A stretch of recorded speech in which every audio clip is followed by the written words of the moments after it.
with more Berserk, and we're going to pick up right where we left off, which I believe is like halfway through volume 9, and we're going to stop about 30% through volume 12, which sounds a little bit chaotic, but I did it with intention. I have, however, just for your knowledge, I have completed Golden Age, which is why there's been a bit of a gap between these videos, because I needed time. But I'm not going to cover the whole thing because my notes got too long, and I have to split for my own sanity. Also, I'm just not really ready to read the ending again to make notes. I'm just not ready yet. But I just wanted to be clear on that here because I am going to be alluding to future events in at least one part of how I analyze the story. I won't say outright spoilers, but it's going to be obvious enough that just a warning. Okay, so we pick up right after the time skip with this guy who has a great design, but unfortunately for him, he's just kind of there to give Guts a great reintroduction and lead us into him rejoining our band. This last year, they've been living as fugitives. They're on the brink of collapse. Griffith is still in the underground prison, and it's looking like they're running out of time too. And it kind of seems like Kaska is running out of time as well. She's trying to hold everything together, and it's breaking her. Quick moment of appreciation for the Hawk, especially for the Band of the Hawk, especially Judo, who is just the sweetest character, and I love him so much. He is caring for Kaska as she's holding everything together. He's letting her have this role.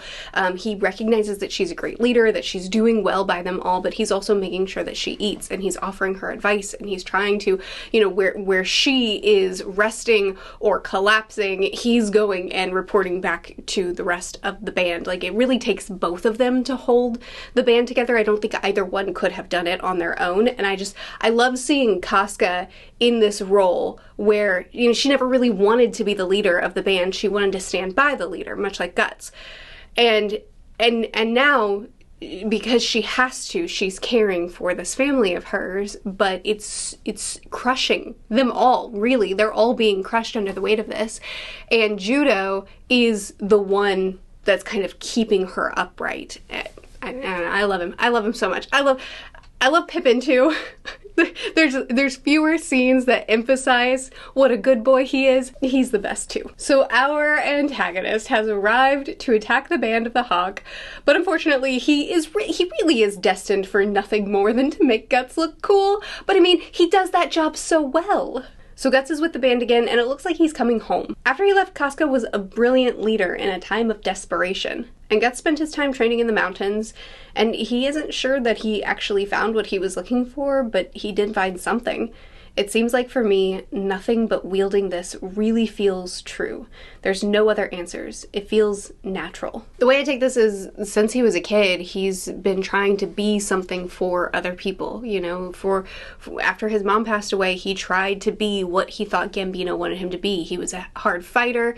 He collected money and tried to give it to Gambino. He always was trying to impress, always trying to gain approval from him, and then Gambino betrayed him egregiously, and he was on his own. And then he was just kind of searching. He was searching for his place in the world and trying to find, like, do I have a place? Where am I meant to be? What is my purpose?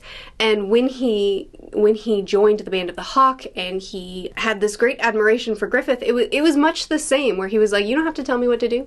You don't have to tell me why you want me to do what you want me to do. Tell me to do it. I'll do it. No problem. He was loyal. He was what he needed to be for Griffith. And now he's struck out on his own. Now he's tried to find himself. And what he found wasn't really what he was looking for, but what he found was someone who showed him what feels right, or rather displayed for him a life of doing what feels true. For the blacksmith, it was blacksmithing. It's just natural. It's what I've always done, and it's what I do. I don't know if I love it. It's just part of me. It's the sparks. And Griffith really, his name is Guts. Guts really identified with that. And so he didn't come away with what he was looking for, but now he's back with his found family, back in the place that feels like home to him, back with the people that, as soon as he left, he wondered, was I wrong to leave? Now he's here again, but for himself, and with a sense of self, and with an understanding of, I swing the sword for me, not to be what others need me to be. At least that's the way I took it. So after a year of taxing herself to the max and emotional and physical exhaustion, when Guts returns, Kaska has all this built-up rage at the situation that they've been stuck in for a full year. I mean, the year has felt so out of control and desperate.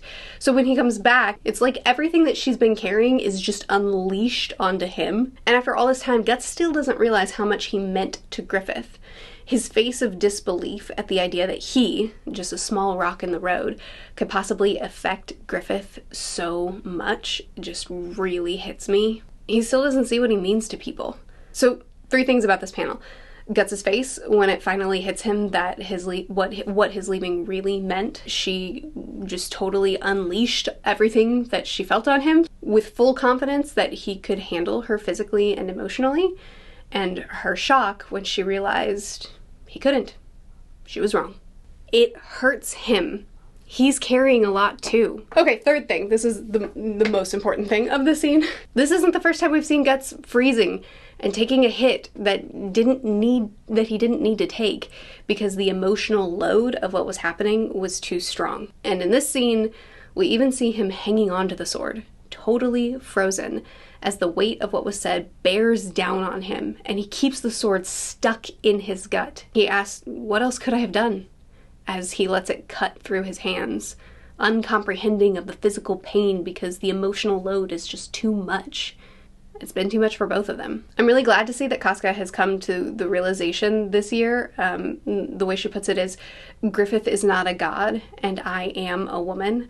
And realizing that the place that she wanted at Griffith's side, either as a woman or as his sword, it just wasn't available to her. But she's just so worn down.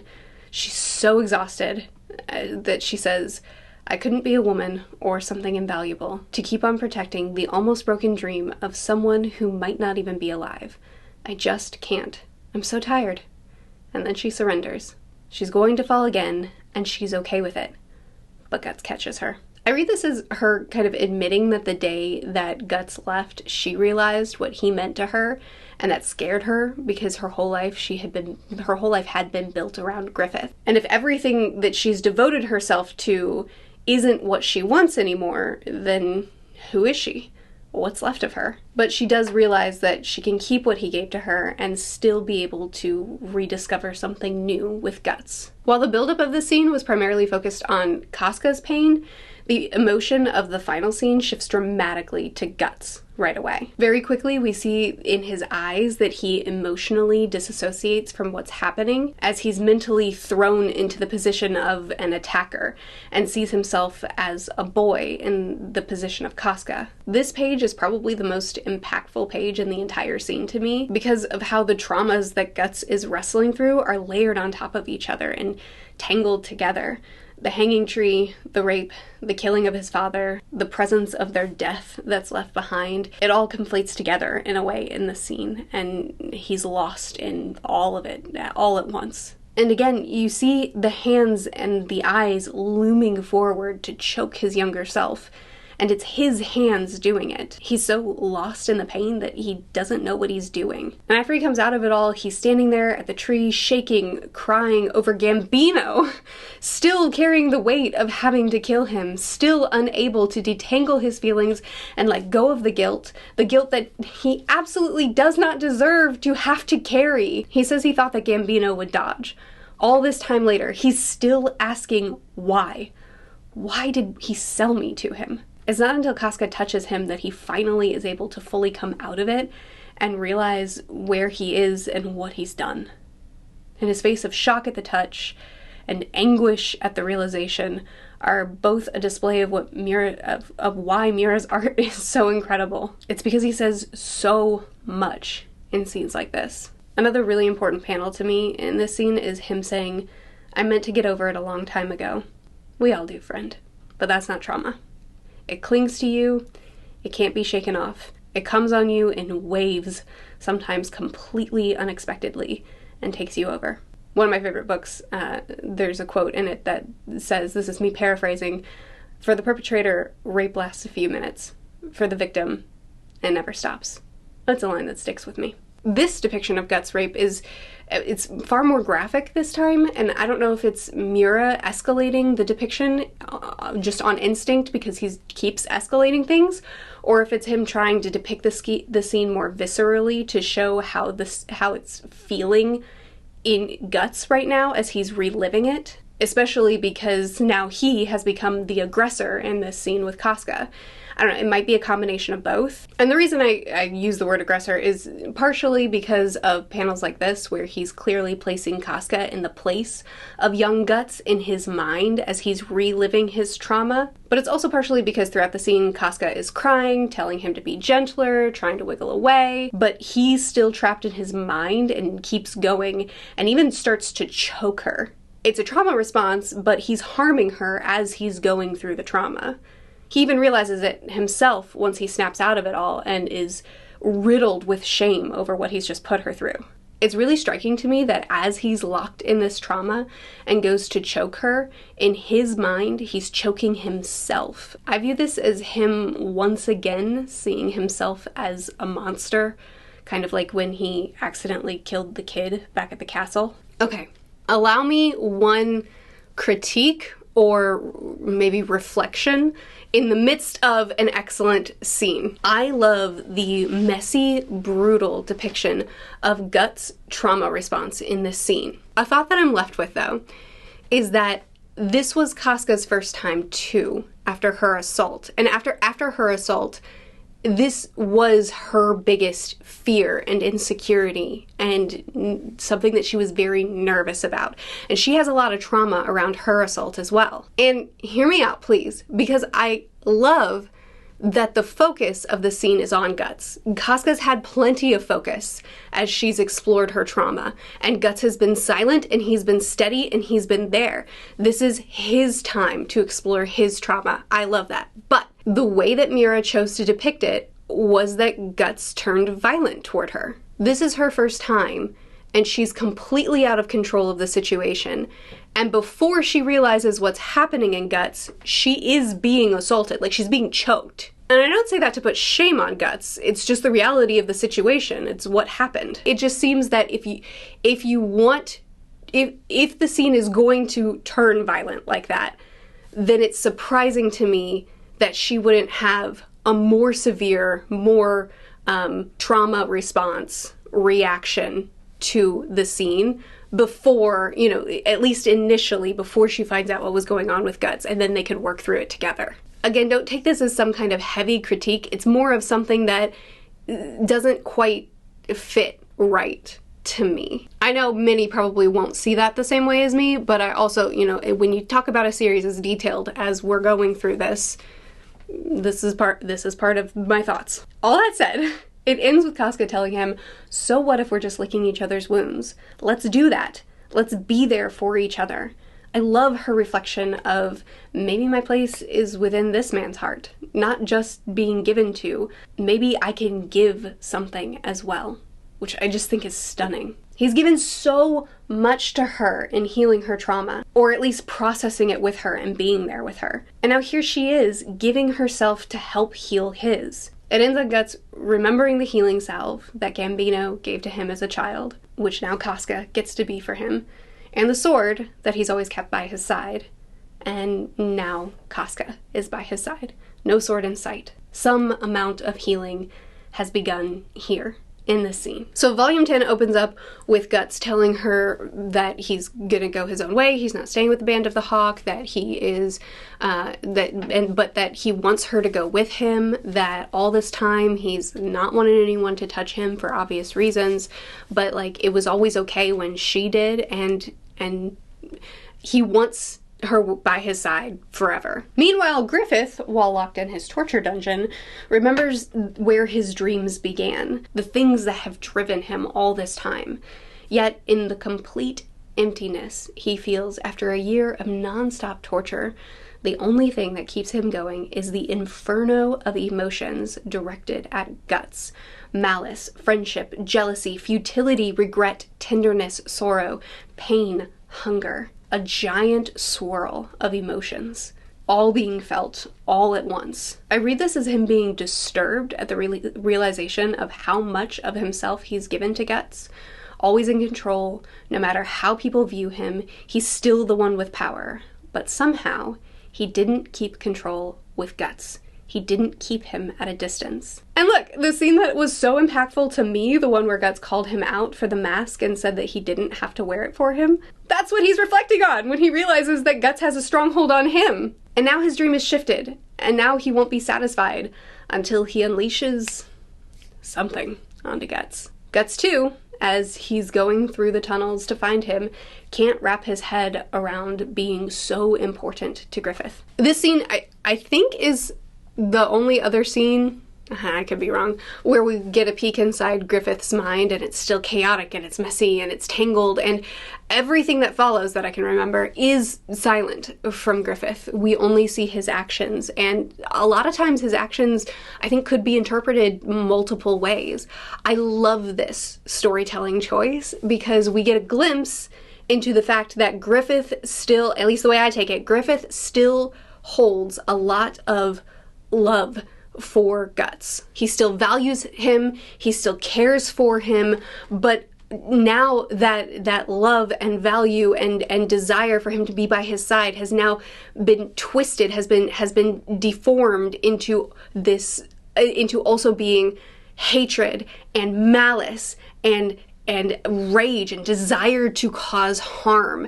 But the two, at least the way I read it, are still both there equally and kind of tangled together. He cared for Guts so much, and he doesn't just drop that, but he does also adopt rage. Oh boy, this scene is artistically beautiful and tonally haunting. This company is so ragged after a year of struggling, and right when they're on the cusp of hope, the hope of getting Griffith back, this happens. First, the darkness covering the wreckage. Then, emerging from the darkness is the Count. Someone we immediately recognize and understand the threat of because of the Black Swordsman arc, and a single companion telling him to run. Then a full view of a slew of demons and the death they've brought to everyone. The pain on his face is so powerful. His desperation that brings him to his knees as he cries out that this can't be happening. Ugh, it's an incredible scene. I still don't know what to do with Skullface. I mean, incredible presence, but what do you mean you shouldn't have time to amuse yourself with slaughter in a place like this? Because it's not the eclipse? Is that what you mean? Or is it something else? He can command a whole army of demons with ease. Why? And if that wasn't enough, now it's time for some vague lore. Okay, so the underground prison, it goes down further than a tower or a mountain or all the things. But the hole's origin is also 1,000 years ago. There was constant warring, cause of mass death, a third of the population, until this Demon King or Galloping Death or Skull King, whatever you want to call him, came in and subjugated the nations and established an empire. Guts observes that he's much like Griffith. He had no history or origin, but the legend goes that he used forced labor to build a capital city. He then lived in abundance while taxing the people into starvation. So then the god of this world sent 5 or 4 angels, which I assume is the god hand, and erased it all from the face of the earth. And when Kaska drops her torch, we see that the brand on the skulls that are down there from when the whole thing descended into the depths of the earth, when it was all destroyed, the skulls they have the brand of sacrifice, which means that they were sacrificed, which sounds like the work of the God Hand. Was the sacrifice an act that was making one of the God Hand? I don't understand the lore of the series at all. I mean, I think that the lore is unreliable because, and maybe also Charlotte is, because Charlotte starts off by saying, this is what my dad told me. And then she spouts off all this information and then ends it with, I learned all this in school. So like, I don't even think she's telling the truth, maybe. Or maybe it was a mistake. But also, I don't think that the common man really knows what's going on in the spiritual realm in this world. So I don't think that she would know the lore about like what a sacrifice would be, or or the creating of an apostle, or how the whole dynamic there works. So she probably has just like the surface level information and doesn't understand what's being happened. But I do know that while it says that Skullface, that's what Guts calls him at some point later on. That's why I'm using it, because I think it's funny. That Skullface was said to have been like this rampaging subjugator who taxed the people and lived in luxury, and he must be punished. But the punishment was to sacrifice all these people, put the brand on them? Why? I don't know. The lore in this world is too vague at this point in the story, and I can't piece something together. And that annoys me. I think Mira does a great job showing a lot through body language. The weight Kaska feels of the moment to finally open the door and face whatever is inside. Interrupted by a child rushing past her in this frantic fervor, how that affects her, and then how Guts responds. I read it as him almost signaling to her to move forward regardless of the elements around her. We have to press on. And he basically grounds her here with a hand on the shoulder, which is what she has said Griffith has always been to her. Now Guts is doing that. Oh, and then we're met with this sight. A broken man. A year of torture we can only imagine. Well, actually, it's laid out for us by the torturer. Totally crippled, without a voice, tendons cut, body so badly hurt that you can see the muscles and bone underneath. The reactions of the band is so powerful. So much hinged on this for their futures, but also their hope. Not to mention seeing someone you loved and devoted your life to in this state. I can't imagine how horrifying that would be. There's a part of me that, as a reader, I'm like, he doesn't deserve your tears! He doesn't deserve your pain! But I still feel the loss that they're experiencing with them. This is something that was pointed out to me and I didn't see on my first reread. But I'm sure y'all want to talk about it, so we'll talk about it. Griffith was clearly reaching for Guts here. Now, when I read it, I thought that he was just grasping at something, and then Guts moved his arm into an embrace. But it was pointed out to me that it's very likely that he was, or it's possible that he was actually reaching to choke Guts here. And Guts misunderstood and brought him into the embrace. Personally, I think this has a lot of merit because of the eyes, how dull they looked until they saw him, followed by the intensity, which dulls again after this moment. But even more so, he initially succeeds and he grabs Guts' shoulder, but then he moves it to the neck. Plus, Judo does seem to key in on something here. I mean, he thinks that there's something significant about grasping at Guts' neck. If this is true, this adds so much to the scene, in my opinion, because we see them mourning over him, and it's guttural and it's raw, but also we have more context than they do in this scene. And so to see him, again, his emotions are really tangled. He does care for the band. He does care for Guts, but he also hates him because he attributes the torture that he's just had for the last year to him. I think he sees it as Guts' fault. So he sees him and he wants to cause him harm. That's all he's been thinking about. His complicated, tangled, terrible feelings towards Guts is all he's been thinking about this last year. And then when he can't do it, when he's given an embrace instead, he kind of drops his hand and rests it on Guts' hand as well.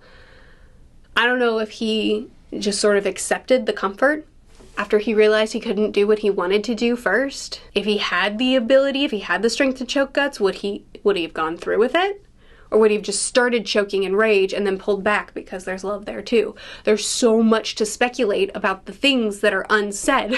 We have no wording around so much of Griffith's actions after this that there's so much opportunity for speculation, and it really could go more than one way. Oh, I think it's told so well. I love this page so much after he attacks the jailer who's taunting and relishing and excited about the pain that he's put Griffith through. It reminds me of Teresa back in Black Swordsman, and how badly he wanted to save her by any means from falling down in the pit, and catches her by the sword.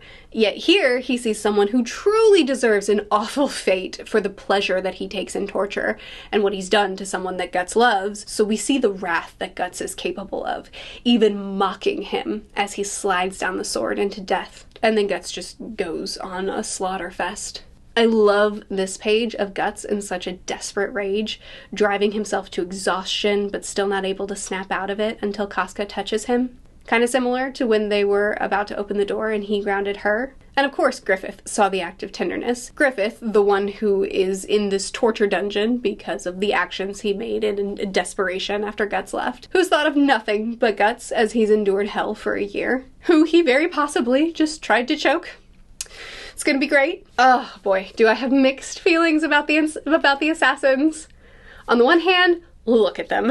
The action around them is so creative, and it gave the chance for our other members to get some great shine. Judo especially was the MVP here, and while I love a good big sword make brain go burr, it's also really cool to see this tactical play. The reason I'm mixed is because it's there and over so fast, and it's sandwiched between these much bigger events that honestly, the assassins feel wasted. Like, if we had cut Wyald out and made them the big hurdle we had to face, they would be more interesting to me. Or just save them for a later hurdle, remove them here, and put them somewhere else, where we could actually treat them like a real threat and not just like a quick reason to get the princess out of our hands. I don't know, the way they were used here just felt kind of wasted to me. Oh, it's time to talk about Wyald. Okay, well, I'm just gonna be upfront with you. I think Wyald is the worst executed thing in this entire arc. And what is so frustrating to me is that Wyald had so much potential. Wyald could have been a great character. There's so much that I actually like about him. Execution though, he tried to ruin his own series. I'm convinced of it. All right, okay, we'll start with what I like about Wyald. There's actually quite a bit. First of all, much like with Zodd, we see very quickly how inhumanly powerful he is and how outmatched Guts is with him. Just his presence strikes fear into Guts and reminds him of the fate that looms over him. I love the visual of the hand descending in on him, descending from above. To me, it shows the doom that he feels of the strength that he's facing. Physically too, we see his strength over and over again. What kills his men, he isn't even fazed by. When Guts faces him, he's easily overpowered. It's so bad that he starts questioning if it's even possible for him to win. Yet Guts keeps standing up despite that. Wyald leads his men through fear and might, and he doesn't value their lives at all. And he punches a horse. There's so many things that could make him an interesting antagonist, a great antagonist. Here's why I think he's the worst part of the arc. First of all, Mira knows how powerful the use of sexual assault in a story can be. It can leave huge impact on the reader, huge impact on the characters. Lasting, resounding impact that affects the story both narratively and emotionally. With Wyald, it's a crutch. Don't get me wrong, I don't have a problem with the series addressing the topic on page bluntly. However, it's the total lack of impact on the characters. We get tons of panels and angles of Kaska being assaulted, being thrown down after the assault, looking on at Guts while he fights, running to Guts after the fights, and this is only like half of them. I just got tired of censoring things. There is ample opportunity to show Kaska covering herself in shame after what just publicly happened to her, weeping or just freaking out after such a horrifying experience. Anything, really anything. Instead, she mostly just seems a little frazzled and concerned about Guts. Even better, Guts doesn't seem fazed at all. He wants to kill the super powerful demon, sure, but his girlfriend just had her clothes ripped off and assaulted in a horrifying way. And what's his response? Clear off, you'll distract me looking like that. It doesn't seem to have serious, lasting impact on anyone. honestly. As I said at the beginning of this video, I've read past this point, and to me, putting this really brutal scene right before the eclipse, so closely before the eclipse, and it having no emotional weight, like even in the aftermath, even after Wyald is defeated and the band is in mourning and they're reeling over the effects of what's just happened and what's been said, and they're all processing together, this isn't even mentioned. Like, not even considered. Such a brutal scene like this, having seemingly no emotional impact on Kaska or Guts, I think undercuts what comes next in the eclipse and in the aftermath. If there actually were emotional consequences to this, I would have a totally different reaction to this, which leads me into my next point. Wyald is depicted as the scum of the earth. Friend or foe, if they're on the battlefield, he rapes and kills. He has no value for human life. He just wants to conquer and control in any way that seems fun to him. It seems weird to me to limit him to just women. And again, hear me out. The way that he's characterized and built up, you'd think that he would be happy to overpower anyone for his pleasure. And Guts' biggest trauma is also rape. And if Guts were to face a demon who overpowers him both physically and threatens to re-traumatize him sexually, wouldn't that be a far more powerful tool than watching his girlfriend go through this, but not really actually having much of a response? It just seems like it would be far more effective to make the threat at Guts, thereby compounding the struggle that he's facing in this fight, since that's what's actually being explored here anyway. Also, side note, making your character say, "now let's get you undressy," is a writing choice that I think should be legally fined. Okay, after all that complaining, let's circle back to the positive, because I love the way this volume ends. And that's what's so annoying to me, because Wyald had so much potential. I love so much of what Wyald could have been. We get the triumph of Guts defeating the demon that seemed impossible to defeat, only to find out that it's not over and we must keep fighting. Not only that, Wyald cries out the same words and the same fear that the Count did back in Black Swordsman, when it looked like he was coming to an end or about to be swallowed by the fate destined to him. So he's desperate, so Wyald's desperate for the behelit to be used. His dialogue here too is so good. I love the line, "They ain't the eyes of those who fight for a living. They're like the eyes of a kid who's had his toy taken away." He cuts right through what they cling to and throws it back in their face. Your precious toy was broken a long time ago. He mocks them, and he mocks Griffith by showing the harm that's come to him physically. And in doing so, he shows that what they put their hope in is lost. And on top of that, his recklessness is used as an excuse, as I say this positively, to bring Zodd back into the scene, which is always a good thing. After these great displays of Wyald's strength and power, Zodd shows up and he makes a mockery of Wyald's strength. Do what thou wilt. That's the only commandment for us apostles. What a terrifying concept. Wyald is a display of ultimate freedom, gone unchecked in the hands of one that would abuse that freedom totally. It's also so interesting to me that Griffith is fated to be the fifth in the God Hand, yet Wyald is under the impression that the commandment means that he could even interrupt fate if that's what he wills. Zodd, of course, the mad lad, will have none of that. It will return to your hand because that's how it is. So much to unpack here, and I don't know if I have it right, but here are my thoughts. Within the bounds of causality, I assume this means that if you are the type of person that would use the behelit, then it will always be drawn to you. It will always come back to you. It's like the tension between fate and free will. Griffith, just like the Count had free will to choose to continue to go down that path or to stop it. Griffith too has the choice to continue to go down this path or to not make the sacrifice at the end. He has to choose to do it. But because he is the type of person that will walk down that path, the fates will always bring the behelit to him to give him the opportunity to do that thing. So the behelit will always present itself to him because that is the causality of being the type of person, making yourself into the type of person that would do it. And he still has the free will to deny it, to not make the sacrifice, to not do the thing. That's simply the way that it is. And in this, all too, and I might have more thoughts. I know I'll have more thoughts. We'll talk more about causality after I reread the ending. I was a little bit emotional at the end, so I wasn't retaining a lot of the more nuanced things. Also, it really strikes me that during this scene, when Zodd is spouting his lore, Guts' reaction is, "What?" Which is same. But he is also like, "What is the eclipse? Is this not the eclipse?" That hits me. That Guts, after going through all of this, he's like, I thought I was there.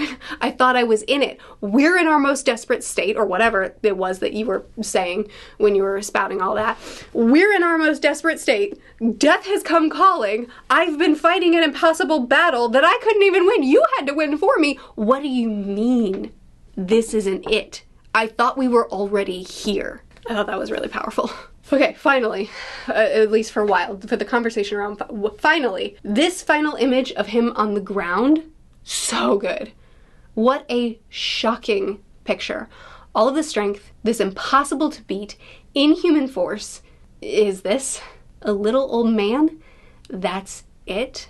Oh, what an incredible illustration of the power truly offered to those that sacrifice everything for it. And don't worry, I haven't forgotten about Griffith. I just wanted to talk about him all at once. So backing up, I love the visual after they left that town and the flowers were put in his hands, but his hands were too limp to actually be able to hold on to him. And so we have this image of the flowers blowing away in the wind as his childhood dream too fractures and falls. So many perfect uses of the visual medium in the series. I also love the scene of Griffith watching the fight go on outside, and he reaches for the sword. They want him to bunker down and wait for the fight to end, but that's not who he is. So he reaches for the sword, he wants to fight alongside the band, and he can't.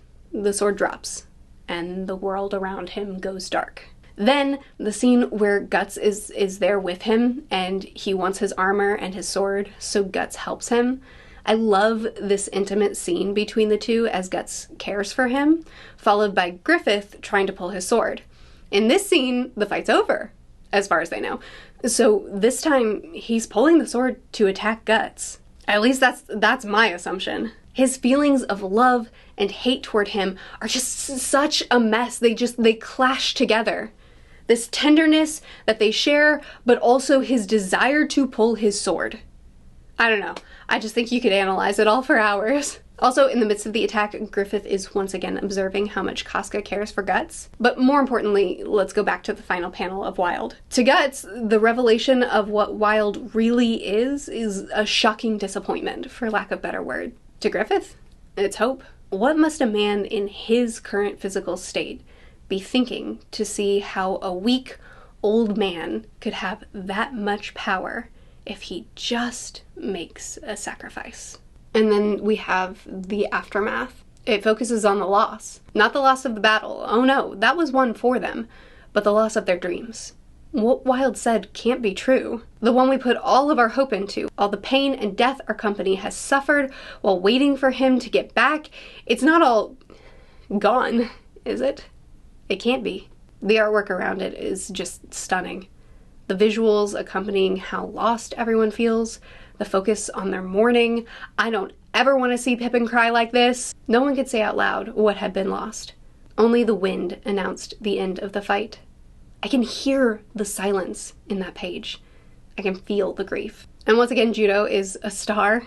He has a heart of gold, truly. As the company is grasping at anything to cling to for a sense of identity, they reach for Kaska. But Judo shields her, saying that she's already given so much, we can't ask for more. I love what Kaska says to Guts after this, that he wants to tell them finish the battles you start, which is a great motivator and great words of wisdom, usually. But in this situation, is it really what's best? Can you say that to Griffith? How about those who have just lost everything they rely on? Are motivating words actually worth much when you're at your absolute lowest? Or at this point, is what you really need for someone to be near you? I love that Kaska seeks comfort in Guts when things feel too low to know what to do. But her words are true for the band as well. What they need now, more than anything, is to stay together, to have a leader that can be near them while they figure out how to go on when it seems like they have nothing. Again, I think it's difficult to read Griffith here in this next scene when Kaska goes in to tend for Griffith's wounds. And, she's shaking and she's thinking about how impactful he's been in her life and for the band, that he's always been the steady one and the one that they can lean on and rely on. And she's thinking, it's my turn. It's time for me to step up. I have to be that now for them. And she's knocking over a bowl of water, and Griffith can observe how rattled she is. And so he kind of pushes himself on her. And again, we don't have any sort of cue other than his actions to interpret this scene. So I'll give you my thoughts, you give me yours. But right before the scene, once again, he watched Kaska and Guts have a tender moment together. So he sees that he's not the center of it all. I assume a huge part of Griffith's character has been control, has been clutching at control. And when things feel out of control, he gets reckless. The scene with Charlotte is a great example of that. And I assume that this is similar in that he is losing everything. He can't even lift a sword to help fight in a battle. He can't even lift up a sword, period. He has to be dressed in his armor now. His band is outside mourning over the fact that he can't be their leader anymore. I mean, everything that Griffith has ever wanted is gone. Not to mention the year of torture that he's just endured. But he's also always been the center of everyone's world. And now he's watching two people who always admired him and loved him more than anyone else. I mean, for both Guts and Kaska, Griffith was their number one. And he's watching them cling to each other. And I think he sees that he's not anymore. So what's he doing here? Is he trying to do the same thing as the scene with Charlotte? Is he just trying to invoke feelings in her again because he knew that she loved him for so many years and he's trying to stir that back up? I don't know. I don't know that it matters, though I am interested in hearing your thoughts. But regardless of what action he was trying to do, he is left kind of in the same position as whatever action he was trying to do against Guts when they were still in the torture dungeon, which is, he tried to do something and then he just was left to rest his hand on Guts.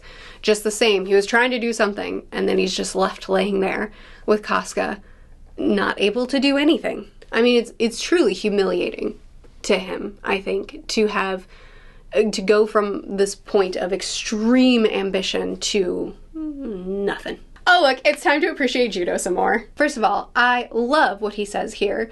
Good dreams or bad, it's difficult to wake up in the middle of them. But also his conversation with Guts is so good. He saw what Griffith tried to do to Guts in the dungeon.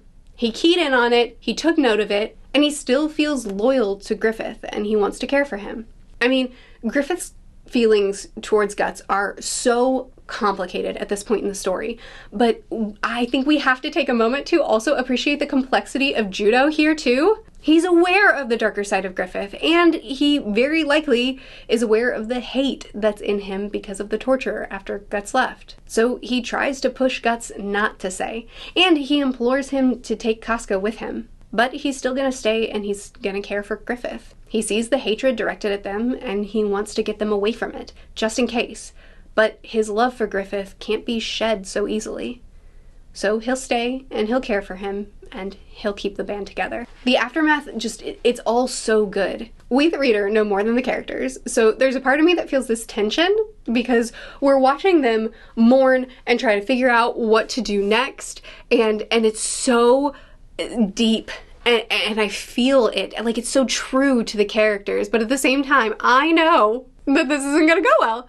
And so I have really complicated feelings as the reader over the emotion that they're showing. But at the same time, according to the amount of information that they know, this is the only true reaction that they would have in this moment. Just the same, Guts has gone on this journey of self-discovery and he knows what his path is, but now he's being faced with his family who's broken and insecure and unsure, and they're clinging to him. They're clinging to anyone that could be a leader to them. They just need something to believe in, and he feels this obligation to them, and he's looking back and he's like, is this what's right for me to do? I wish I could have seen this when I was still there. Should I have left? You know, he's reeling from all of these emotions and figuring out, what's my next move? And have I made the right moves up to this point? Then you have Kaska, who wants to leave with Guts but feels an obligation to stay here, feels an obligation to tend to Griffith in the state that he's in. And when both Guts and when both Guts and Kaska are leaning on each other for comfort, and she's saying she's gonna stay, he's saying he'll stay too, and she pushes him away, and she's like, you can't do that, you have to go, because remember the scene at the fountain? Don't you know that you need to try to have your own dream so that you can stand as a friend and an equal to Griffith? You can't hang your life on someone else's dreams. And I'm over here like, yeah, but if you're making decisions based off of what it would take to be respected by another person enough to be considered their equal and their friend, then you're still making actions based on someone else's dreams. But this is just them trying to figure out what's right when everything has gone wrong. How do you piece things back together when things have shattered so completely? And so they're just trying to figure it out, and they're going back and forth, and they're sorting through things, and it's just, it's so human, the way they're responding and grieving and processing. So Griffith is at his lowest, and a vision of him comes knocking. Griffith has all but given up, and he points himself back to the castle. He runs a sword into the ground and tells him to keep fighting for the dream. I love the visual as he grasps at the sword, and then his younger self comes running from behind him, urging him, let's go. We're not done playing yet. The sun still hasn't gone down. And he runs through the cobblestone path toward the dream. Oh, it gives me chills. Yes, I rested a bit too long. I've got to go now. This playtime still hasn't ended. The back alley cobblestone path still goes on. Here's how I take his vision after the fall, when he tries to go and chase his dream and he can't because he can't hold on to the reins, and he goes flying off and he's in the river, and when he lands, he gets this vision of Kaska tending to him. He's still not able-bodied, but he's recovered some, and he has this life, this beautiful life with Kaska. She's his wife, she's caring, she's loving, they have a child, they have a dog. Maybe don't name them Guts and Pippin, but the point is they have a life. It's simple, it's mundane, and it's beautiful. Ambition is great. Dreams are great, with boundaries. Maybe not to Griffith's extreme, but also there's such beauty in a simple life. And in this vision, I don't know if Kaska would be the wife in real life, but that doesn't matter. What matters is what Griffith is seeing as a potential future for him, as a possibility. There is a simple life potentially available to him if he surrenders this dream, and if he moves forward in life and pursues something much simpler. There is happiness to be found there. And it's depicted as this beautiful picture, as this lovely opportunity for his life. Yet, the behelit still calls. It comes forth from the soup, and then he's taken from the vision. And it's like, there is hope for a simple life moving forward. But could he ever accept that? Could he ever stop running? Could he ever stop pursuing the power, the dream, what he's been fighting for all this time? Could he ever stop fighting what the child is running toward? No. It's depicted as this beautiful prospect that he doesn't want. He could never be satisfied by. The behelit will always call. At least that's the way I took it. Okay, final scene. One of the darkest scenes in the arc, in my opinion. Griffith wakes up from the dream of beautiful simplicity and finds himself alone, a broken man, now even more broken because his pursuit for more led to an even greater injury. All he's left with is to laugh. He's got nothing left. Again, his eyes say it all. The wild fervor as he laughs, and the desperate concentration as he hovers over the spiked log in the water. The scene is so long. He centers himself perfectly on the spike and leans his weight downward. This is an interesting, a lot of what we're discussing, especially here at the end of the video, we had tons of discussion about on my Discord as I was reading through it and discussing it with everyone. This scene in particular was super interesting for me to discuss because I guess you could take the scene in several different ways.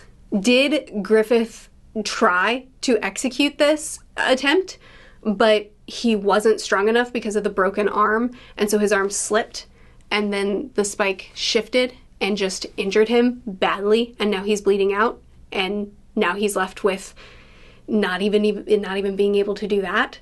Or was it not a physical inability, but rather a mental block, I'm not sure how to verbalize this, that made him, that stopped him, that made him shift? Was it a physical inability that stopped him, or was it a mental non-commitment in the end that made him stop? I'm curious of your thoughts on it. Maybe it doesn't matter because it's not super explicit. The point is, it didn't happen, and the behelit was there. He's left alone, injured, bleeding, broken. The most desperate situation he's ever been in. Nothing. He's left with complete and utter nothing.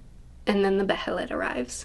Again, you have this tension of how much fate brought the behelit here, you know? Like, is it that the behelit is so drawn to him because of causality, because of who he's chosen to be? Or did the God Hand pick it up and put it here because they kind of nudge fate along, which I think that there's plenty of indication for in later chapters? I don't know. And I think it's left kind of nebulous on purpose. I love a story that doesn't tell you anything and forces you to kind of analyze and then someone else to analyze, and for it not to, for different people to come to different conclusions, and you just have to sort that out. You just have to like work together and hear each other and move forward with the story together, regardless of not just having it all spelled out. I don't know, maybe it will be spelled out later, but I'm liking how it is now. Except for Skull Knight. He needs to talk more. He needs to use more words. That is our stopping point in like the darkest, one of the darkest scenes in the arc. There will be another that takes its place, but that's this. So that's the end of this video. We covered a large section. There were positives, there were negatives. I hope you enjoyed just kind of talking it out with me. I'm curious to hear more of your thoughts in the comments. If you would like to chat through the ending with me, I've already read the ending, but I'm gonna go back and I'm gonna reread it and discuss it very thoroughly with the Discord. So if you're interested in being a part of that discussion, you can check out my Patreon. That's where we do all the discussions. That's where we talk it out as I read through it the second time and try to process. Or you can just wait for Friday's video because that video will be up on Friday. Thanks for hanging out with me during such a long video. This is a series that's tough to just talk about in a condensed way. Chat with me more in the comments. I will see you again Friday.